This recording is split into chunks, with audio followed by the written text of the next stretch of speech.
Baik, selamat pagi, siang, sore, ataupun malam kepada Kak Ruri dan juga Prof. Donanta selaku dosen pengampu teknologi keramik kelas 03. Sebelumnya saya ingin mengucapkan Assalamualaikum warahmatullahi wabarakatuh. Perkenalkan, nama saya Muhammad Tofal Maulana dari kelas teknologi keramik 03. Pada kesempatan kali ini saya ingin membawakan presentasi terkait sifat dielektrik dan juga sifat magnetik dari keramik. Hal ini saya lakukan sebagai pemenuhan ujian akhir semester teknologi keramik tahun 2024. Mungkin bisa kita mulai saja. Baik, untuk materi yang pertama saya ingin bawakan terkait sifat dielektrik dari keramik. Oke, jadi apa sih dielektrik itu? Jadi dielektrik ini merupakan material yang bahannya itu tidak dapat mengalirkan listrik dengan mudah, tetapi dapat menopang medan listrik dengan efisiensi tinggi. Mereka digunakan dalam berbagai aplikasi, bisa mulai dari kapasitor hingga isolasi listrik. Untuk sifat dasar material dielektrik sendiri, dia yang pertama mempunyai tingkat resistivitas yang cukup tinggi, di mana material dielektrik ini memiliki resistivitas listrik yang tinggi, artinya mereka dapat mengalirkan listrik dengan mudah.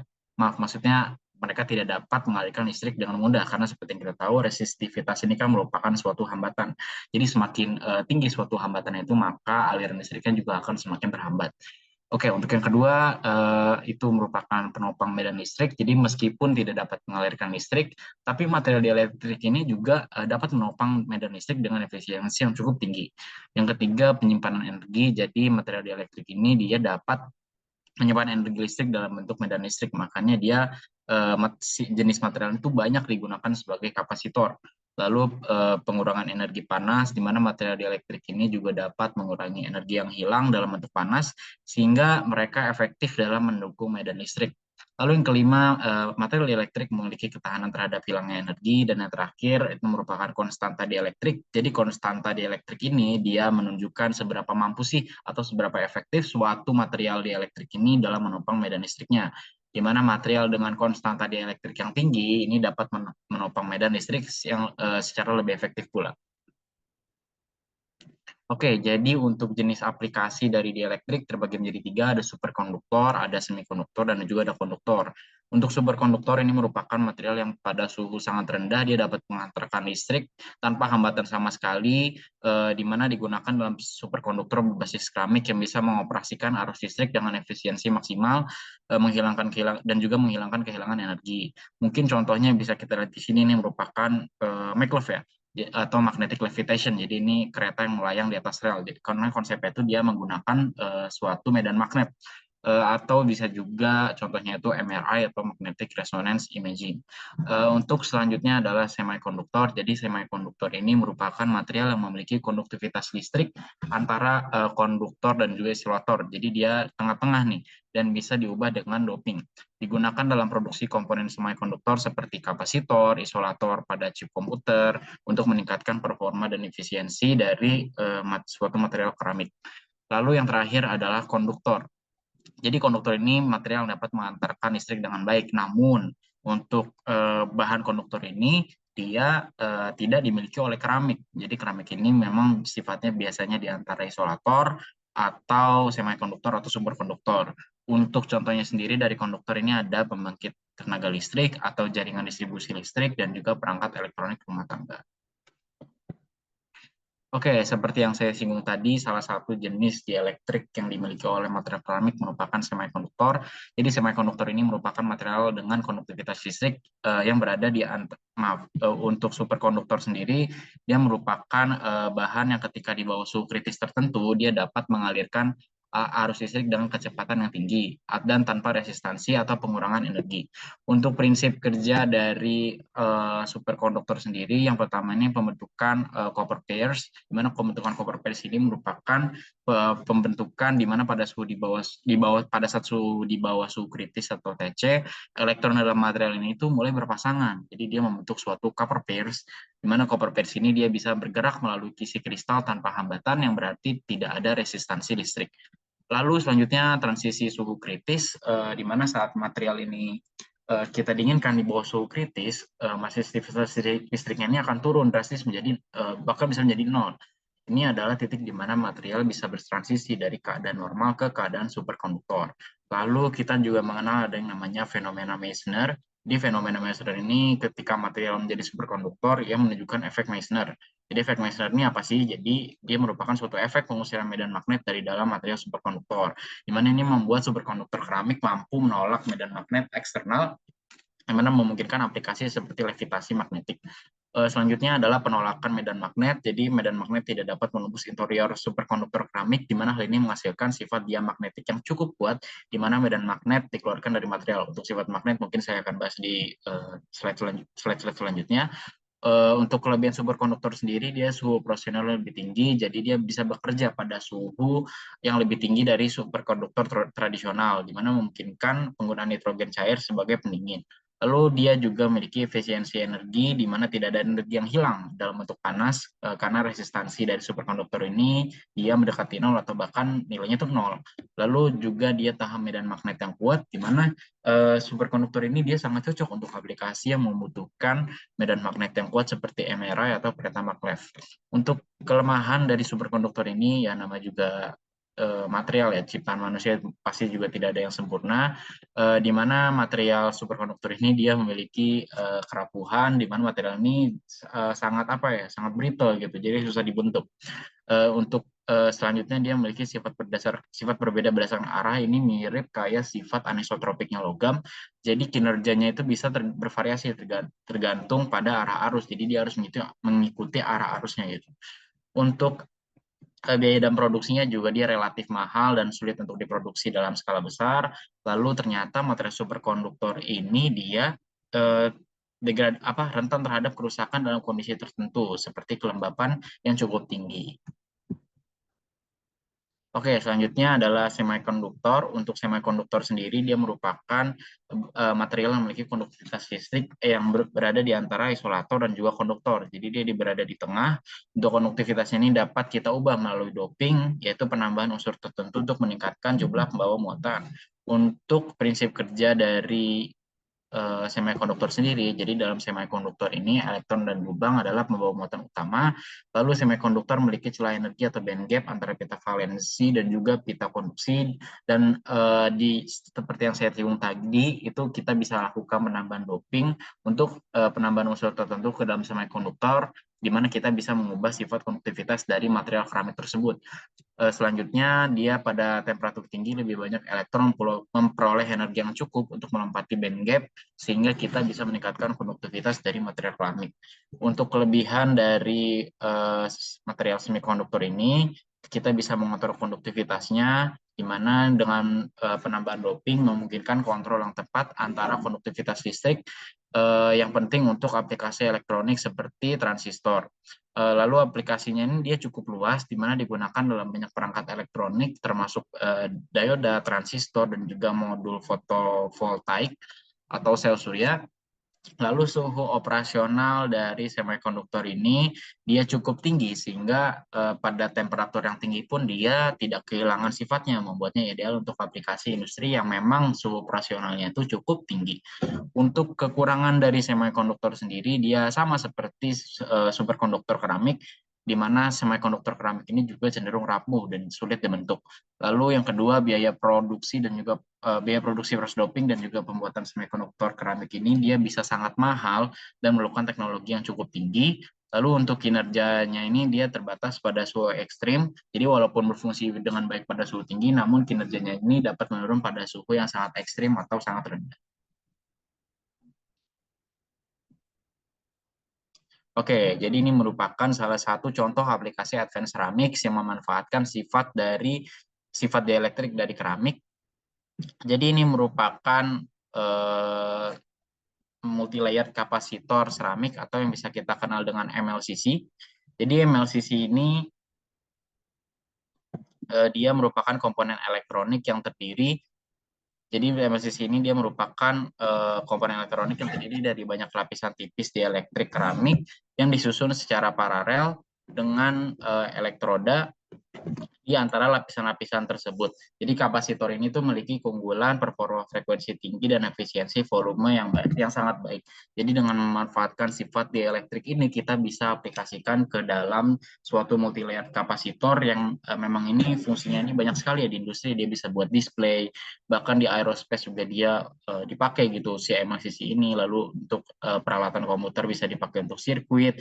Lalu yang sedang marak ini dia bisa juga sebagai kapasitor utama dari electric vehicle, dan juga dia banyak digunakan dalam perangkat-perangkat maju seperti teknologi ponsel yang cukup canggih untuk saat ini.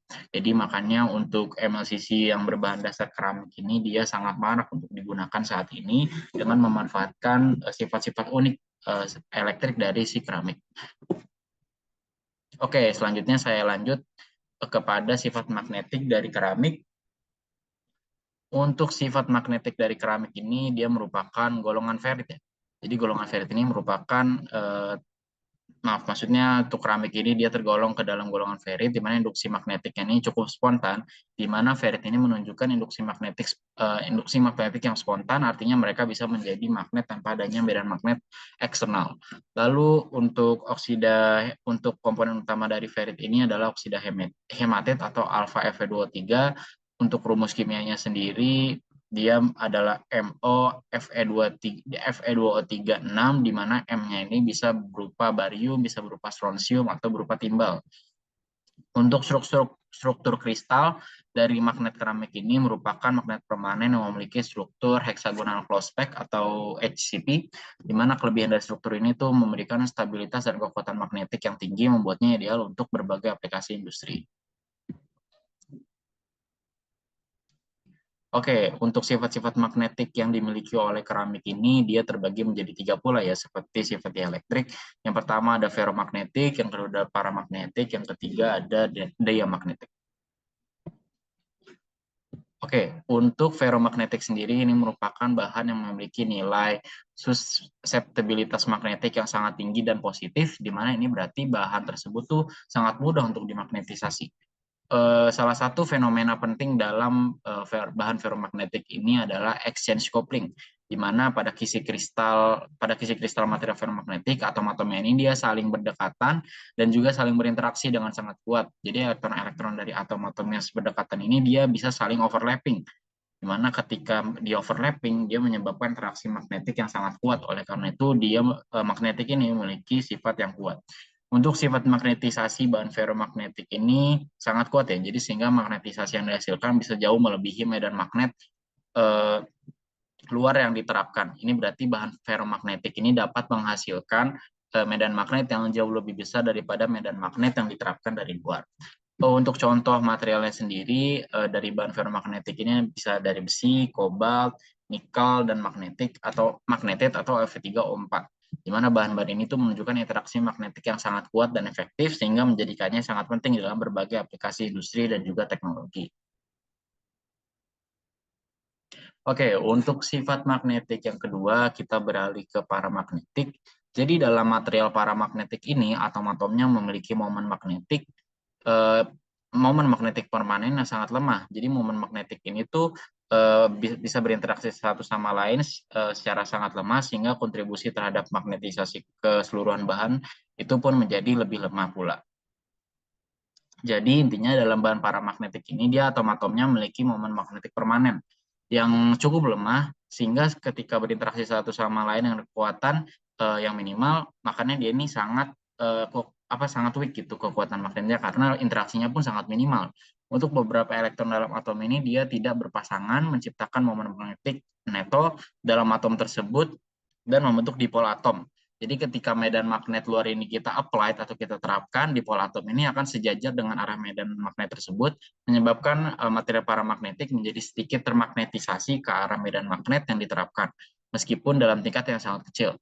Jadi contoh bahan paramagnetik itu meliputi ada ferrous oxide atau besi oksida, ada oksigen, ada magnesium, ada molybden, titanium, litium, aluminium, dan kompleks logam transisi. Jadi meskipun sensitif terhadap medan magnet luar, dampaknya terhadap sifat magnetisasi secara keseluruhan bahan ini dia sangat minimum ya. Jadi hal ini menjadikan bahan paramagnetik ini dia lebih berguna untuk aplikasi di mana reaksi magnetisasi yang sangat kuat ini tidak kita inginkan. Jadi kita lanjut saja ke sifat magnet yang selanjutnya, yakni material diamagnetik. Jadi diamagnetik ini merupakan material menolak atau melawan tarikan magnet karena gerakan elektron dalam medan magnet. Jadi untuk sifat diamagnetik ini ya basically sifat di mana bahan menolak atau melawan tarikan magnet karena gerakan elektron dalam medan magnet. Jadi ketika elektron ini bergerak melalui medan magnet, mereka mengalami yang namanya gaya Lorentz yang membuat mereka bergerak melawan medan magnet. Jadi efek tarikan magnet pada maksudnya tarikan magnet terhadap material diamagnetik itu jauh lebih lemah daripada bahan paramagnetik maupun ferromagnetik. Jadi bahan diamagnetik ini dia tidak memiliki dipol atomik karena adanya pasangan antara elektron-elektron. Tapi saat medan magnet luar ini kita terapkan, dipol-dipol terinduksi yang menentang adanya medan magnet luar ini, dia bisa terbentuk sesuai dengan adanya hukum Lenz. Nah, kalau saya tadi bilang ada hukum Lenz atau gaya Lorentz, itu merupakan, jadi itu apa sih? Jadi hukum Lenz ini menyatakan bahwa arah gaya elektromagnetik yang dihasilkan itu akan selalu berlawanan dengan perubahan medan magnet yang menyebabkannya.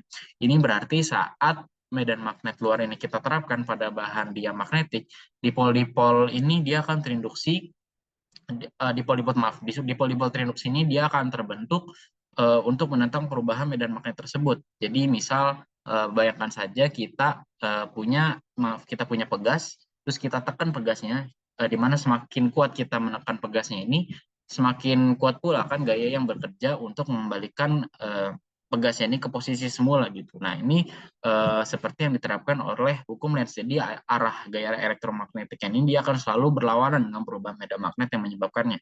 Lalu selanjutnya ada gaya Lorentz, di mana gaya Lorentz ini dia menunjukkan arah dan besarnya ini tergantung pada arah gerak partikel dan arah medan magnet yang diberikan.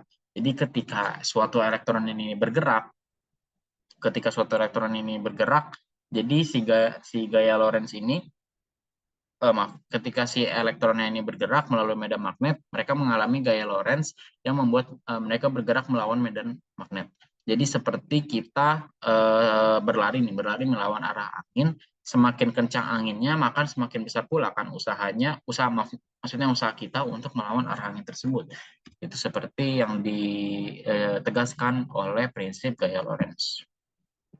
Untuk contoh bahan diamagnetik sendiri, ini meliputi gas mulia seperti helium, seperti neon, seperti hidrogen, atau beberapa logam seperti timah, juga perak, juga tembaga, timbal, dan lain-lain. Sebagian besar non-logam dan banyak senyawa organik lainnya, di mana meskipun sensitif terhadap medan magnet, luar dampaknya terhadap sifat magnetisasi keseluruhan itu bahan ini sangat minim.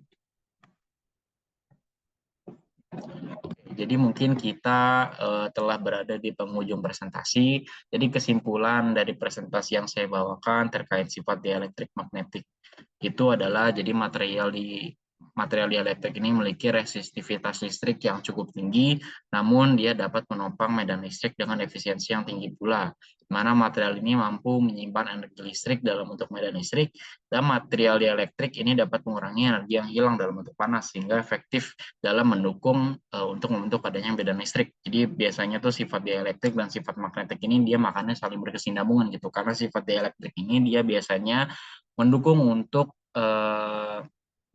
timbul atau terjadinya si medan listrik yang memengaruhi sifat magnetik dari keramik itu sendiri. Untuk efisiensi di elektrik ini dia akan meningkat seiring dengan hilangnya energi yang mengindikasikan sifat dielektrik yang jauh lebih baik. Lalu untuk kesimpulan dari sifat magnetik, maaf ini saya salah tulis. Untuk sifat magnetik sendiri, jadi magnetik yang di keramik itu dia tergolong ke dalam ferrit, di mana ferrit keramik ini termasuk dalam kategori ferromagnetik, menunjukkan adanya induksi magnetik spontan bahkan tanpa adanya medan magnet yang kita terapkan atau kita apply dari luar atau eksternal. Untuk bahan ferromagnetik ini menunjukkan sifat magnetisasi yang kuat melebihi medan magnet yang diterapkan. Selain itu, material paramagnetik juga menunjukkan reaksi yang sangat lemah terhadap medan magnet luar. Lalu bahan diamagnetik ini dia menolak atau melawan tarikan magnet dengan gerakan elektron dalam lingkaran magnetik yang ada di dalamnya. Baik, sekian presentasi dari saya. Mungkin sebelum saya tutup, saya ingin mengucapkan terima kasih banyak kepada Kak Ruri atas bimbingannya selama kurang lebih 1 semester ini. Untuk pembelajaran atau materi yang diberikan kepada kami itu sangat bermanfaat kepada kami ke depannya untuk mengenal lebih dari si teknologi keramik ini. Mungkin saya ingin mengucapkan terima kasih dan sampai jumpa di lain hari atau lain waktu. Wassalamualaikum warahmatullahi wabarakatuh. Terima kasih Kak Rudi.